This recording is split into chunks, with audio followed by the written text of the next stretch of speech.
People are going to be tracked from the cradle to the grave with microchip implants that digitally store everything there is to know about them, including their finances and their ability to make transactions. That's why I tend to think that the microchip might be the mark of the beast. It says no one can buy or sell unless they have the mark. People all over the world are doing experimental microchipping. Not to mention what's happening now with ID 2020. We're also moving towards a cashless society with every day that passes. This pandemic is carrying multiple agendas forward. The push for centralized control of information, which is censorship and narrative control. The cashless agenda forming out of the economic crash taking place right now, and the fear of passing germs through the use of physical money. Martial law quarantines, mandatory vaccination, and digital identification via microchipping.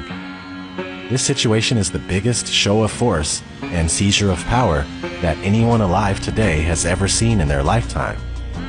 This is very serious. Life is not going back to normal ever again.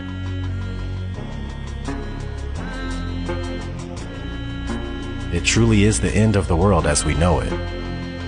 We need to take a stand. Refuse forced vaccines. Destroy 5G technology any chance we get, and don't let them fill you up with fear. From what I gather, they lose in the end anyway. You know, I really hope that's true. And this life is only temporary, so don't be scared. Be strong and stand up for yourselves. I know one thing for sure, I'll die or be thrown in a FEMA camp, or worse, before going along with what they're doing right now. Maybe you should consider doing the same thing. This has been ODD. Never sleep again, my friends. Take care.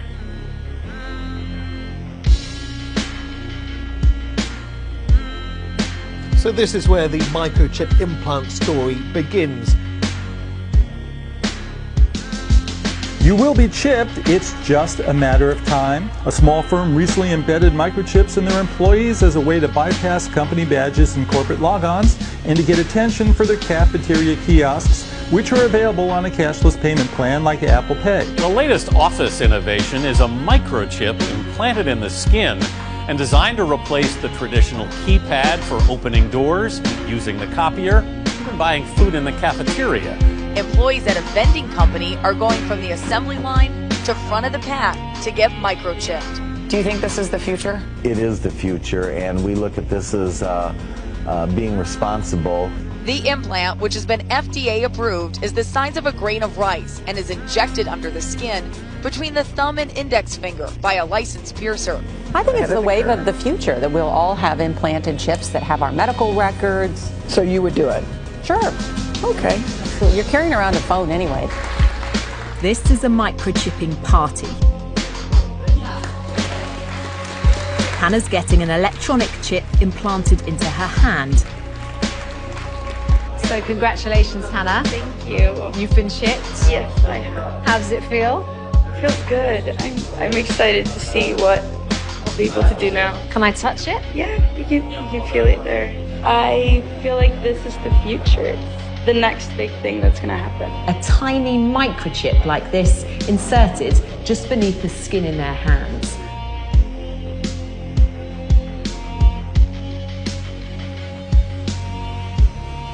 This technology will, one day, change the way we live. But in the future, we will all be chipped. In Sweden, the microchips are already here. The microchip implants use the same technology that's in contactless credit cards, which have made cash pretty much obsolete in Sweden. No cash. Is a cashless society inevitable? How long will it take before we're cashless? Many countries are fast moving towards a cashless society. Between 2000 and 2015, non-cash payments in the U.S. grew by almost 400%. Venmo, the mobile app where people can pay each other on a smartphone, now processes $2 billion a month. This year, Apple added similar payment capabilities in iMessage. These free services are so popular, 30 major banks recently launched a competing product called Zelle. It would be better if we were more like Sweden, where cash has nearly been phased out. And the U.S. will get there too in another 5 or 10 years. There's no question that cash, is in its last era. China's cashless revolution has happened in just 3 years. In order to avoid the risk of transmission through physical handling of money, we encourage the use of cashless transactions, such as mobile money, M-Pesa and otherwise, and credit cards. Well, health experts say the coronavirus can live on surfaces like cash for up to 10 days. That has many people worried about shopping and other everyday tasks. The standard narrative in society is that cashlessness, quote-unquote cashlessness, is a sort of organic process just percolating from the bottom up by ordinary individual people who are just sort of making these organic decisions to switch to this other thing, right?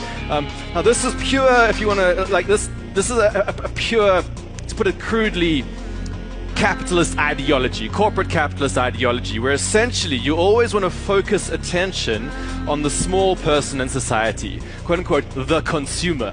All right, the sort of like random person who wanders around in markets, who apparently controls what's going on in the world. All right. Of course, if you actually go and ask any person in society, how much agency do you believe that you had in the emergence of this technology? Almost nobody believes they had anything to do with the emergence of the technology. All right. What actually happens is that large-scale institutions push the stuff onto you for various commercial reasons and various other reasons. And the large-scale institutions love to disguise themselves and just never talk about themselves as if they're just not there. All right. So the story about the war on cash is a bunch of us who are trying to say, actually, over the last few decades, large-scale institutions, banks, payments companies, governments have all been actively eroding the cash system to slowly make it more and more likely that you're going to quote-unquote choose to go to the digital systems. Okay. Now you might believe that you're choosing this, but actually the whole environment is being structured in a way that makes you more and more likely to do it. The biblical entry point for any discussion of the one world economic system, a cashless society, and end-time prophecy, is Revelation 13:16-18.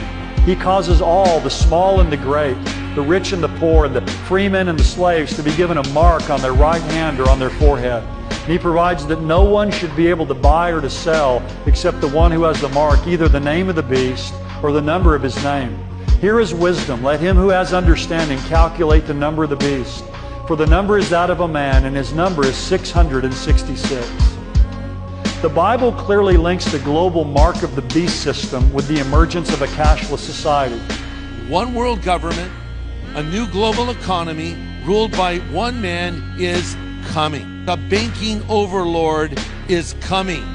And he'll have a solution that everyone will indeed, quote, bow down to, end quote, and he's called Antichrist. And he will have his mark.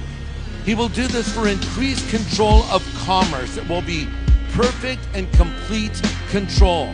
His economic policy is very simple. Take my mark and worship me or starve. No mark, no merchandise. No seal, no sale. So if you want to function in this new economy under this coming world leader, you have to take the mark. I just want to live and dream, but nothing is as what it seems. And baby, it's making me crazy. I just want to fight and scream. There's nothing left for me to say. Fears try to defeat the day. I know that I can control it, so it doesn't have to be this way.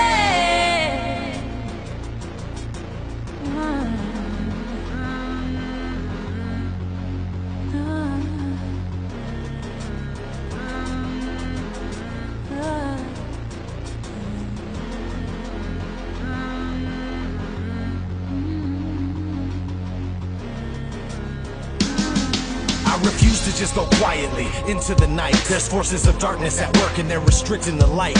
I'm so fed up with the lies they tell us this isn't right. It's ODD TV, you best believe I'll get up and fight.